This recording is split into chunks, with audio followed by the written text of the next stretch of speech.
The new show sweeping across the nation. An adaptation, a remake of The Addams Family starring Wednesday as she goes to Nevermore Academy and hijinks ensues. It is apparently bigger than Stranger Things. It's their biggest show, and I think the show's okay. But unfortunately for everybody who's been cheering this show on, it's racist. I know. You heard the news. Your favorite new show. It's racist. Yeah, Bounding Into Comics has the story. Netflix's Wednesday director Tim Burton accused of racism for series depiction of black kids as bullies. That's right. Across social media, the woke activists are outraged that in the show there are black characters who are normal people and as such have character defects, just like every other character in the show. And anybody who actually watched the full season would know that they're not actually bullies. They're actually just complex characters. And some of the good guys are bad guys are good guys, whatever. I don't want to spoil anything. I'll spoil a little bit, I guess. It's been a couple of weeks. But you've been warned as we talk about the modern state of the failures of media who they don't seem to understand. Get woke, go broke. Now, of course, I saw Glass Onion. There are some elements in it that are like kind of woke or whatever, and it's no big deal. But it's not like overt beating in the head. And the show Wednesday is not overtly woke. It's the craziest thing that because of the rise of wokeness, now any depiction of a black character is racist. And I have a meme to prove it. But it's not just about Wednesday. It's about basically everything. Take a look at this. I saw this story and I thought it was funny. New rumor claims Marvel Studios is reevaluating its release lineup for phases 5 and 6 over concerns about poor quality. Yes, please take heed. Get woke, go broke is a tendency, not a law. Sometimes wokeness is good money, especially if they can do it right. And what I mean by that is like actually having a diverse cast of characters can be done right. The problem is it is not the right. It is the left that will always be angry no matter what. Well, I'll put it this way, I guess. It can go either way. A movie that is overtly woke and beats you over the head with stupid morals like the new Craft remake as a couple of years ago, yeah, it's going to get panned by moderates, independents, libertarian, right-wing individuals who are just going to be like, yo, this is trash. And the left is going to go, the messaging is the most important thing ever. But is that who you want to win over? Something like 8% of the population? How about you make good stories that people want to watch? Okay, enough pattering. Let's talk about what they're actually doing. Bounding Into Comics says, in the latest instance of one of the most tired branches of outrage regularly propagated across social media, Netflix's new Wednesday series director Tim Burton has been accused of racism for the sole crime of depicting black characters as less than perfectly virtuous. I love it. But, I'll show you the meme. Hitting the streaming service on November 23rd, Wednesday follows the everyday exploits of the title Addams Family character, who, after being kicked out of her high school for violently retaliating against her brother's bullies, finds herself enrolled in her parents' spooky alma mater, the Nevermore Academy. And I guess, I don't know if the Addams Family was always Spanish, Mexican, or whatever. Gomez, I guess, but Addams, I'm not sure. Is that Spanish? I don't know. But they're like overtly Spanish. And I will say, actually really like the show. I think it's substantially better than Stranger Things. But that's not saying much because I'm not a big fan of Stranger Things. They say, though her signature stoicism and penchant for the macabre initially drives a rift between her and her new peers, Wednesday soon proves herself. They put Jonah Ortega after soon. I don't know why they did that. Soon proves herself more amicable than initially assumed when she throws herself headfirst into solving a string of murders which have paralyzed the school. Among those who are put off by Wednesday's spooky demeanor are the school's queen bee, Bianca Barclay, Joy Sunday, and the local mayor's son, Lucas Walker, Eamon Marson, both of whom start the series out by using their status to bully the new transfer before eventually coming to appreciate her. Okay, yet despite these character archetypes being rather standard for such coming-of-age tales, the fact that these two characters were portrayed by black actors, Sunday and Marson, was enough to draw tired accusations of racism across both the streaming platform and, ostensibly, because his was the only name the outrage could easily recognize, the aforementioned Burton, who helmed the series' first 4 episodes. This is absolutely amazing. There is nothing inherently racialized about these characters. These are characters that are regular people that are neither good nor bad. They're just people. They're actually probably good characters, to be completely honest. I don't want to spoil too much. But by virtue of them simply looking away, woke activists are angry. But this trope is a little tired, isn't it? I almost just didn't bother to even talk about this. The story came out yesterday. The tweets have been coming out for weeks because aren't we beyond all of this? Is this stuff still happening? When I saw that Marvel was reevaluating what was going on, when I saw that they may actually do an all-female, a female-led reboot of Pirates of the Caribbean, I said, okay, they have not learned their lessons. Get woke, go broke, please just stop. Okay. The show Wednesday did nothing wrong. I actually think it's fairly okay. I don't think it's the best show ever made. I think it's better than Stranger Things.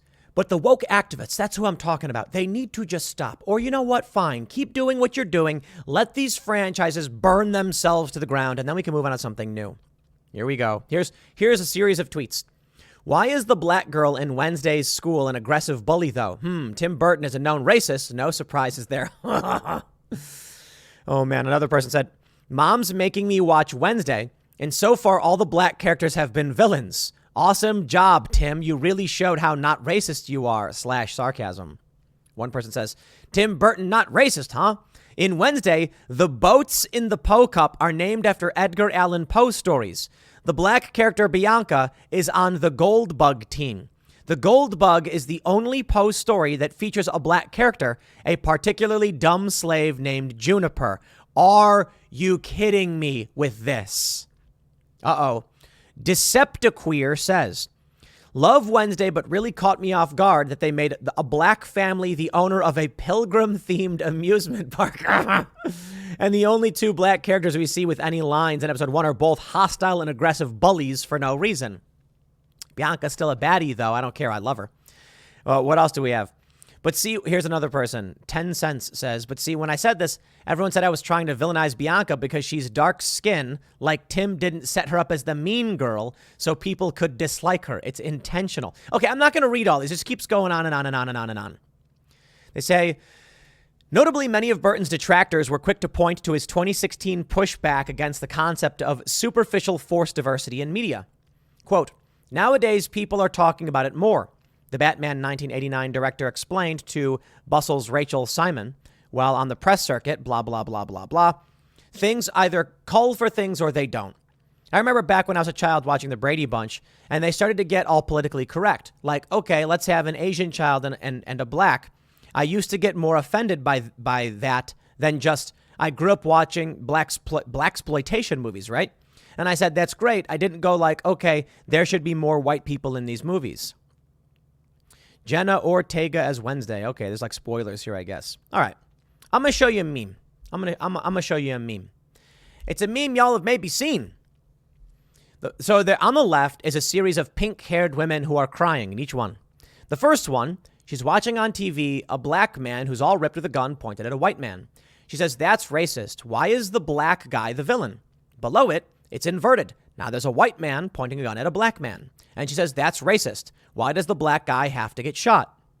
The third one shows a black man pointing a gun at a black man. And she says, that's racist. Why is it only black people killing each other? And the last one is a white guy pointing a gun at a white person. And she says, that's racist. Why are there no black people in this movie? Yes, that's the point. No matter what, there will be people claiming all of it is racist. As for number 2, it says, why does the black guy have to get shot? Actually, I would say that the criticism better applied there is in the Netflix adaptation when Bianca is in The Gold Bug. They say, but that's the only book by Edgar Allan Poe story that has a black person and he's dumb. What you're seeing there with the white person pointing the gun at the black person, the criticism there would be like, why are they making the black characters so inept? Why are they making them weak? Why are they making them victims? They should be strong. There's no solution. Here's a solution, I guess. And it's probably still not going to work. Have 2 villains, one white guy, one black guy, and 2 victims, one white guy and one black guy. No, actually, that's not fair because Asian people, Indian people. So how about I got it? I think I got it. I can make the perfect movie. All right. You've got a Chinese villain, a black villain, a Mexican villain, an Arabic villain, and a white villain. Wait, and an indigenous villain, and Aboriginal. Is that the right word? I'm trying to be nice. All teaming up. And they formed an evil global cabal where they're like, with all of our diversity, we'll take over the world. But then there's a team of secret agents dispatched by every region. And so the heroes are also, there's a Mexican hero, there's an Arabic hero, there's an Asian hero, there's a white hero, there's a Native American one, and an Aboriginal. And then I guess technically, to be fair, you can't just lump all Asians together. So we need an Indian guy, East Indian. We need a Japanese guy. And then, the Japanese, they don't really get along with like the Koreans. They're all kind of race. So you need a Korean guy too.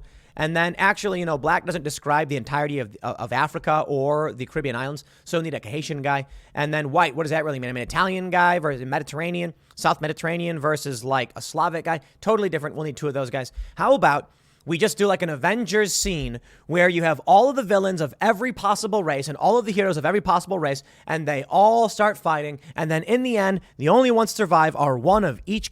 Is that really the world we're going to be living in? It's the only way to do it, I guess. I suppose the other answer is just use like ethnically ambiguous characters where it's like you look at them and you're like, I can't tell if they're black, Asian, Jewish, white, Indian. How can you do it? You literally can't. And then they also, we're getting into this circular history of this stuff. Because I was researching this and I found this story. No, Mickey Mouse was not inspired by a racist character named Jigaboo. So this guy posted on Facebook, Mickey Mouse was a remake of a character named Jigaboo who was made to mock black people. And I used to like Mickey Mouse shaking my head. 9,500 shares. This fact check is from, what's the date on this fact check? It's probably from a while ago, to be completely honest. March 2019. The reason I highlight this one, here's what happened. The real story is that this character was made, I believe it was in 1994. Did they say? Yeah, a 1994 painting. And it was critical because what they say is Mickey Mouse actually is based off minstrel shows. And if you think about it, like, why is he all black with white gloves? And apparently the story is, and I don't even know if this is true, that minstrel shows were really popular. Very racist. We got over that stuff. We as Americans, we don't like that. And people really liked those shows, but as they were losing favor and they started working towards cartoons, they said, how can we incorporate these elements while getting away from the racial, elements that people are not too happy with? And so they took elements like the white gloves and the black skin, and they made characters like the Animaniacs, and they made characters like Mickey Mouse. I think the Animaniacs were ultimately derivative of things like Mickey Mouse or whatever. I don't know. The argument from the left is that they're taking elements of the minstrel shows while trying to get away from it. I got to be honest. If that is the case, that society was like, okay, we don't like that there was a racial element to this. Let's just make it a mouse. That's politically correct. It's funny. So Mickey Mouse, politically correct, but not politically correct enough, is now being roasted when in fact it's not true.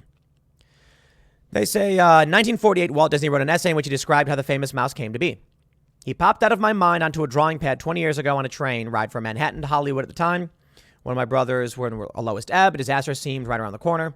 His daughter founder of the museum, Diane Disney Miller, quoted the blog post, "It was on that long train ride that Dad conceived of a new cartoon subject, a mouse, who was then refined and further developed." While it's wrong to say Mickey was inspired by a racist character named Jigaboo, numerous film historians have suggested that Mickey Mouse and other early American cartoon characters were influenced by 19th century minstrel performers. The minstrels who painted their faces black and lips red in mockery of black people wore white gloves like Mickey. Film lovers have long debated whether or not Walt Disney was racist or anti-Semitic, blah, blah, blah. I don't care. So I'm not going to say I know. That's the argument that's been made. But let me just stress this. The argument from the historians is that Mickey Mouse is all black with white gloves because it is derivative of minstrel shows. However, if it was in fact to be racist, like they were trying to be, they would not have made him a mouse. They would have just made him into a black character. Now, there's a bunch of stuff in Disney movies that have racist stereotypes and racial connotations and things like that because society changes. But they won't let you change. The woke activists are seeking to be outraged for no real reason, in my opinion. So here we go, ladies and gentlemen. I hope you're ready. They don't learn their lessons. They don't learn their lessons from Ghostbusters. They're not going to learn their lessons from Pirates. And I assure you, not only is Pirates of the Caribbean already just beaten into to paste on the floor and worthy of nothing. Like the first Pirates of the Caribbean was just so good. Iconic, memes, etc. And instead of making good movies, they decided to just rehash jokes, and then they made a bunch of garbage. It's a bummer, I guess. But now they want to do a female-led reboot. Jerry Bruckheimer believes a female-led reboot will still come forward at some point. There's a few reasons why the first Pirates of the Caribbean was good. For the first time in a long time, we had original IP, original lore, creepy, good story elements, Johnny Depp's depiction of Jack Sparrow, original and amazing, a new character, and Jeffrey Rush as Barbossa. Talk about great stuff. The pacing was good. The story was good. The twist was good. You know, it's like they got the story where it starts where the gold falls in the water or whatever, and then the pulse happens, and then they start coming to the port. They want that last piece of gold. They want to lift the curse. Talk about memes. When Jeffrey Rush's character comes out and he goes, "You best start believing in ghost stories. You're in one."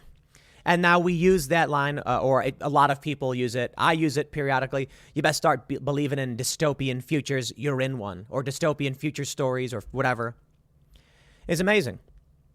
Then they did Dead Man's Chest. It had no ending. There was no story.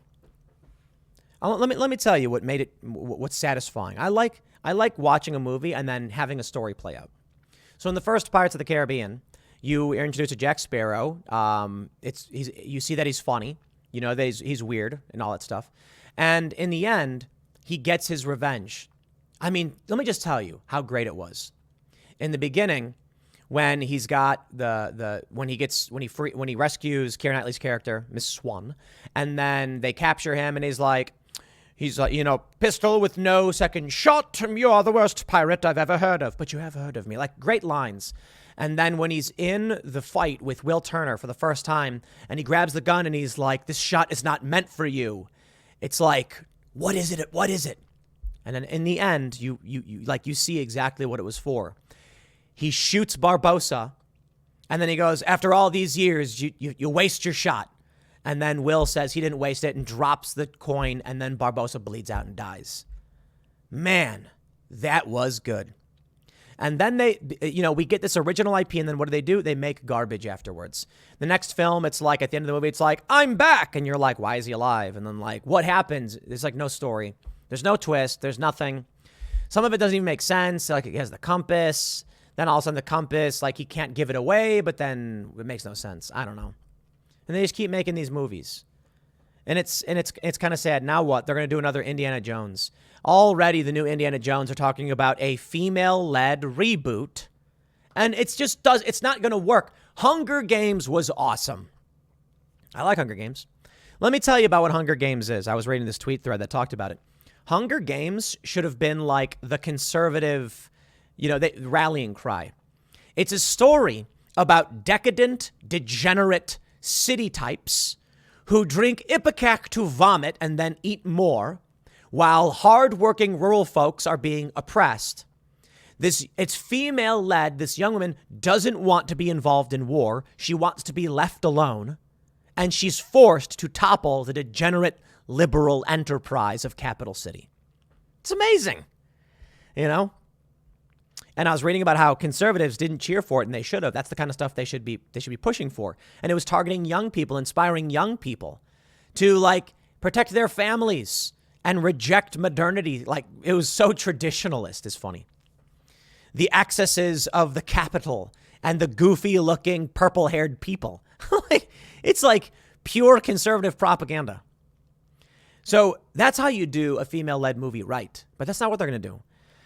Look, maybe they'll do something good, I guess. With Glass Onion, you had one of the lead characters, this tech entrepreneur black woman who's wronged. And it's not woke to have a character like that. It was very, very well done. They didn't beat you over the head and say something like white people snap, snap, snap. It was just a bunch of characters of different types. Now, I suppose you can argue they did the whole thing where like the white man is really dumb and stupid and unworthy. And like, that's where there's some wokeness in Glass Onion. Like there's like a tech billionaire, but it turns out he's actually dumb. And the black woman was actually smart. They don't beat you over the head with it though.